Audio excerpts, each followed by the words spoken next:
खुलुमबाय नोंथांमोननिसिम गोजोन मोनाबिलिनि हामलायनायखौ बयनिसिमबो जासिहरग्रोनाय थाबाय। दिनै 2023 मायथाइनि 3 सेप्तेम्बर नोंथांमोननि थाखाय गोदान भिडिअ लाबोबावबाय। अन्नानै भिडिअखौ जोबजासे नायलांदो।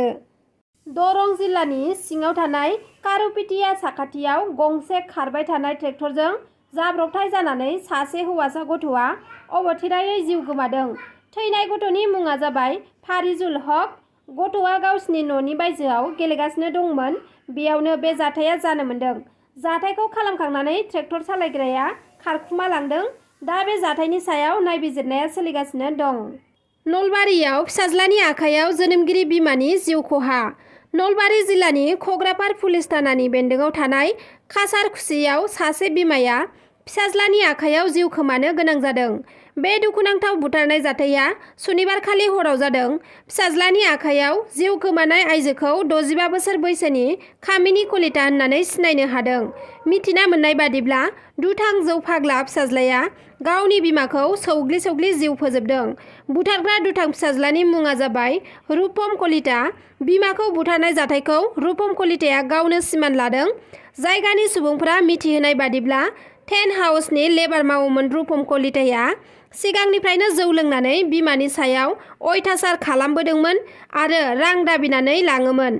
नाथाय मैयानि हराव रां दाबिनायखौ बिमाया हरनो हायैलाय रुपम कलिताया बिमाखौ सौग्लि सौग्लि बुथारो। दुथां रुपम कलिताखौ दायो पुलिसआ एरेस्ट खालामबाय।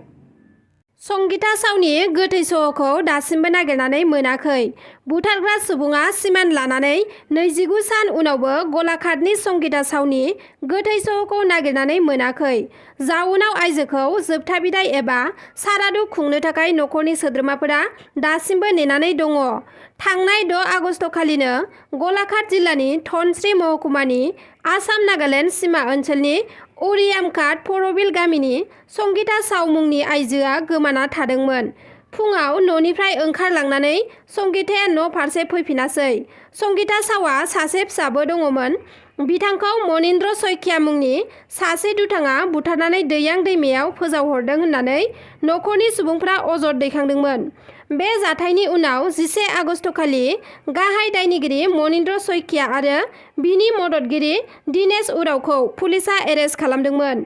मनिन्द्र सयखिया संगिताखौ बुथारनानै दैयां दैमायाव फोजावहरनायखौ सिमान लानायनि उनावबो बे बुथारनाय जाथाया 29 सान बारलांनायनि उनावबो पुलिस बिफाना संगितानि गोथै सह'खौ नागिरनानै मोनाखिसै।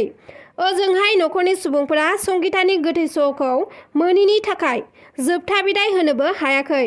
जाउनाव राहा गोथे जानाय नखरनि सुबुंफोरा पुलिसनि सायाव खुद्रिखांदों। मोनसे गिथाव बाथाव जाथाय।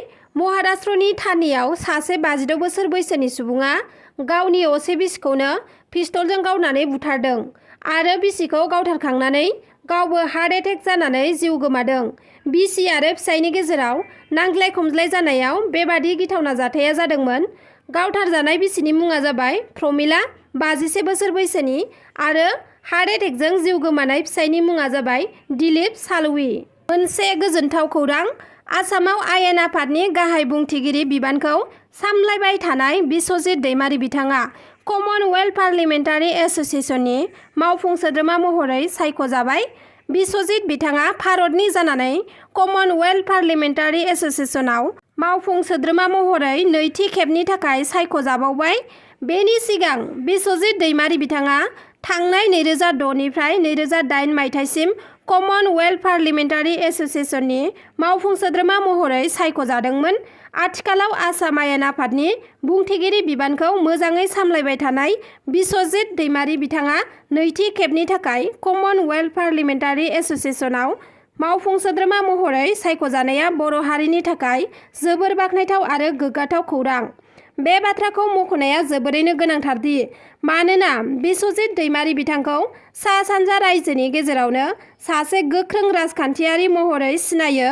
गावनि राजखान्थि बिबानखौ गोख्रों सामलायनो हाना कमनवेल्थ पार्लियामेन्टारि एस'सिएशननि मावफुं सोद्रोमा महरै सायख'जानाया गावनि थाखाय आरो बर' हारिनि थाखायबो गोजोनथाव खौरां। नोंथांमोना भिडिअखौ नायजोबलांनायनि थाखाय रोजा रोजा साबायखर थाबाय। आरो जुदि नोंथांमोना आंनि भिडिअखौ नायनानै मोजां मोनदोंब्ला लाइक शेयार साबस्क्राइब खालामनानै हो जाहाथे आं नोंथांमोननिसिम गोदान भिडिअनि आपडेट लाबोबाय थानो हायो। एसेनोसै, गोजोन्थों।